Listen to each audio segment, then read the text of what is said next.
Hello বন্ধুরা, কেমন আছেন? আশা করি সবাই ভালো আছেন। তো আমি বাজারে গেতেছি সেলুন করে দাড়ি চুল কাটবার নিকে। তো বহুত দিন বাদে গুয়াহাটি থেকে বাইতেছি। দাড়ি চুল মেলা বড় হয়ে গেছে, ভাবছি যে এনে দাড়ি চুল কাইডা আহি। সেই জন্য আইলাম দাড়ি চুল কাটবার নিকে। মেলা বড় বড় হয়ে গেছে, পাগলের নাগাল দেখা যায়। ভাবলাম যে কাইডা আহি। তো সেলুন করে আইসি, আইনে সেলুনে অপেক্ষা করতে আছি মিস্ত্রি, যেটা মিস্ত্রি পাইতেছি না। তো অপেক্ষা করার বাদে বহুত টাইম বাদে আইলো, আইনে দাড়ি চুলটি কাটলো। তো ওই পার্টনারটা মোবাইল টিপাইতেছে। তো দাড়ি চুল কাটার বাদে এম্বা দেখা গেছে, আগে তো ক্যাম্পার দেখা গেছে, আগে তো পুষ্পা ছিলাম, তখন পুষ্পা ছাড়ছি। মেলা টাইম বাদে স্যান্ডেলের দোকানে গেলাম, স্যান্ডেলের দোকানে যায় না, ভাবলাম যে এক জোড়া স্যান্ডেল নেই, কারণ আমার স্যান্ডেলটা ছিঁড়ে গেছে গা। এক জোড়া স্যান্ডেল নিলাম টাকা 200, দেখেন তো স্যান্ডেলটাকে।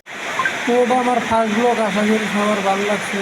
কমেন্ট করে, ভালো লাগলে কমেন্ট করে জানাবেন, আর চ্যানেলটা সাবস্ক্রাইব করে দেবেন। ওকে, থ্যাংক ইউ, বাই বাই।